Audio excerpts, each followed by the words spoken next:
Okay, so this lesson is all about the sweet spot that exists between the major and minor pentatonic scale, how those two scales overlap. There's one area in the fretboard in particular that is a must-know for those of you that are interested in learning how to play blues and express yourself and improvise on the guitar. And even if you know this area, which I know a lot of you probably do, there's still something you might get out of this lesson. So I'm just going to kind of give you my perspective on it and the way that I look at it. This is the kind of thing I wish somebody had sat down and showed me early on when I was learning how to play. So I'm talking about off of this E shape here, I'm talking about this little area.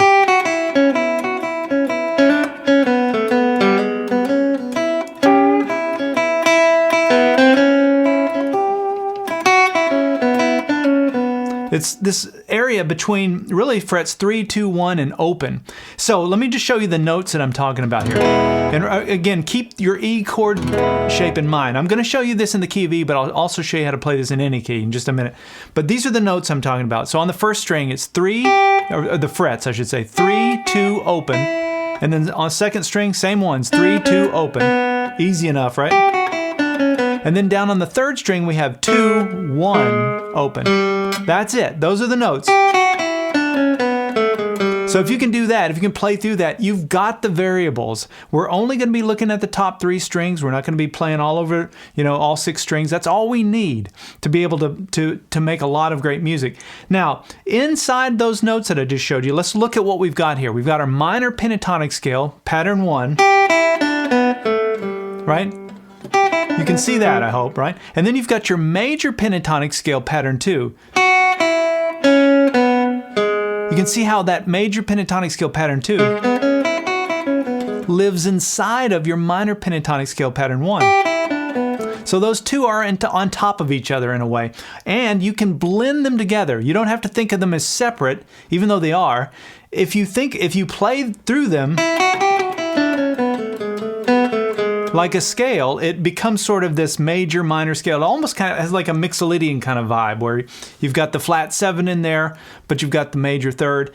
So anyway, don't worry about that if you don't know what I'm talking about. But that's what I'm talking about. Now, inside of all of that, you've also got your E chord, right? The top 3 strings of it, your E chord, just fretting one note there. You've got your A chord, or your A7. And then you've also got your B, which is your 5 chord, B7.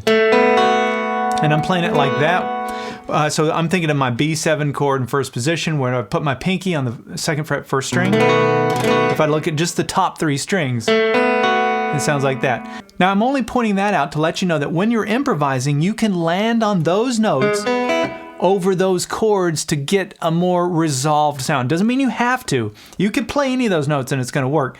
But if you're playing over the 1 chord and you land on this note, that's your 3rd interval of your chord, so it's going to work really well over a major E chord, right? Or this note, or this note. Or you got your flat 7 here. So any of those notes are going to be very safe to land on. Same for your A. This note, or this note. That's your flat 7 for the 4 chord. That's your major 3rd, and then there's your root note. And then for the 5 chord, you've got your open 2 string, which is your B note. Or you've got this note, which is, I think, the 5th interval, and then you've got your flat 7. But you don't have to worry about the flat 7, 3rd, any of that, all the labels, because what happens is once you become familiar with this stuff, it starts to become muscle memory and really more of a finger dance. You take your head out of it and you start just singing with your fingers. That's where you want to get to. I'm just giving you the parameters of kind of what we're working with, but that's not how I think of it when I'm improvising. I'm not thinking, oh, I need to go to the 3rd of that chord. But I know the sounds, so I know that if I go there for the 4 chord, I know what that sound is. And after the fact, I think about, what is that note? Oh yeah, that's the 3rd. All right, so now that we have those parameters, let me give you a lick that you can use right away. And this fits great over the 1 chord or over our E chord. So check this out. Let me do that again. I'll do it slowly. Notice I'm walking right down that minor pentatonic and major pentatonic. Now here's a variation on that if that's too difficult. It's a little less notes. Very similar. So that's two options you can use over your one chord. Let me give you one other option that you can play over that E chord, just to kind of get the ball rolling here. It sounds like this.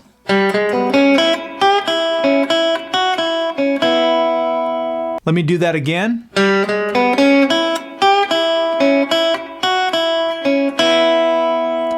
Now, either of those would be great to play over your one chord.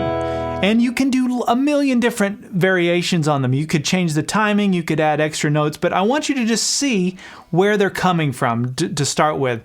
Now for the 4 chord, here's an idea that's going to work well. Remember I said that this note is the 3rd interval of your 4 chord, this note is your root, and this note is your flat 7. So you could go, I'm walking that up chromatically on the B string or on the 2nd string.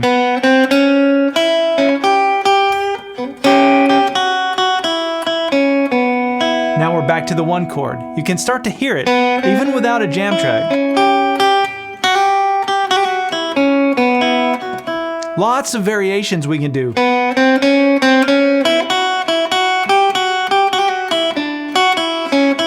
See, I can just keep, so take an idea like that and see what other ways you can kind of come at it. So for the 5 chord, you could go, right? I can just hit that 2nd fret 1st string because that's one of the notes in my 5 chord. And again, I don't have to do that. I could play any of those other notes, but that's going to make it resolve better than some of the other ones. Or I could go, remember that open 2nd string is your B note, so I could do something like this.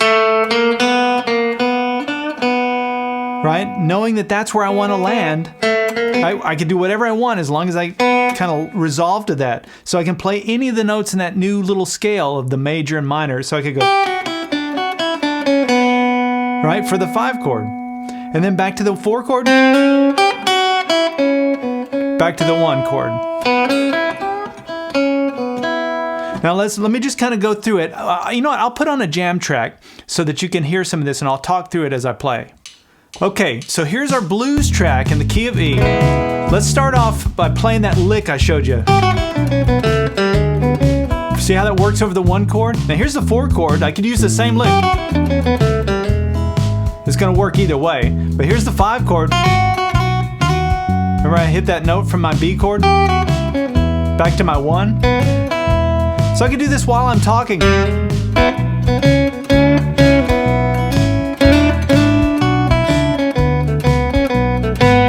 See, look, I went right into that 3rd interval of my 4 chord. It's hard to do by limiting yourself like this.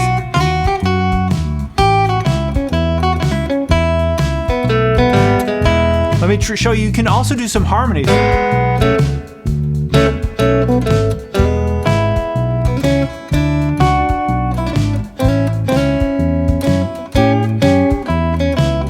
But it's still playing notes out of those frets I showed you.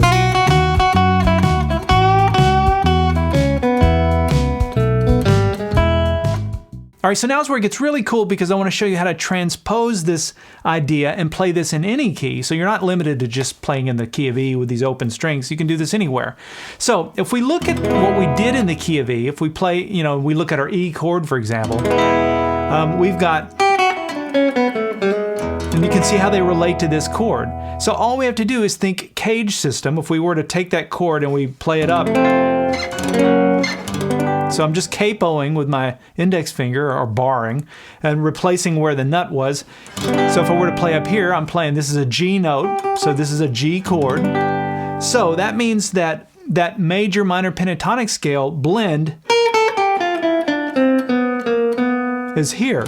So now if I were playing in the key of G, for example, I'm going to have to use different fingers because my pinky has to get involved, I guess. Well, I guess it doesn't have to, but it should. It makes it more efficient. So we've got 6, this is on the 1st string, 6, 5, 3. We've got the same on the 2nd string, 6, 5, 3. And then on the 3rd string, we have 5, 4, 3. Hopefully you can see how that relates to, it's the same thing, right?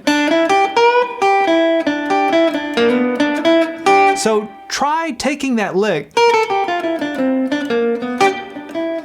and see how that works, that lick that I just showed you. See how you can, if you can do do that and work that out in the key of G. You should be able to. It's the same shape. It's just because everything's sort of moved up. And that's the beauty of the fretboard. That's why the guitar is so cool, because once you get a lick or a little idea, you can just move it up and down the fretboard, that same little shape, and switch keys. You couldn't do that if you were playing saxophone. It's a lot more difficult, or even piano for that matter. So that's what that looks like to transpose and play in different keys. All right, so now I'm going to demonstrate this over a jam track that switches keys 2 times. So it starts off in the key of E. We have a 1, 4, 5 in the key of E, E, A, and B7, and then it switches to the key of G, and then it switches up to the key of A. And each time I take these licks, or these concepts rather, and I play them in those different keys. So this is what that sounds like.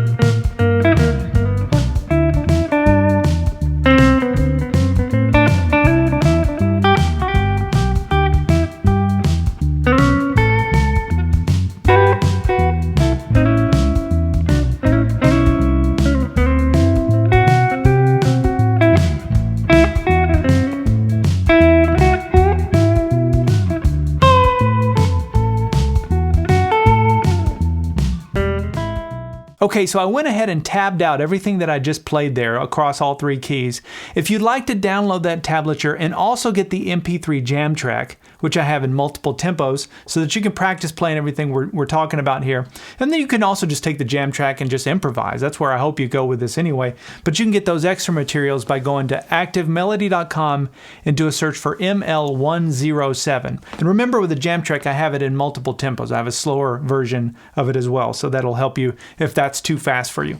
But anyway, I wanted to create those extra materials for premium members. If you like this lesson, if you got something out of it and you know, picked up an idea, or maybe some of it's confusing to you and you're not sure about something, leave a comment either way. I guess that's what I'm saying. It always helps me to know if this is resonating or if it's confusing, because if it's confusing, I want to make it right. And I do read through all the comments. All right, we'll see you in the next video.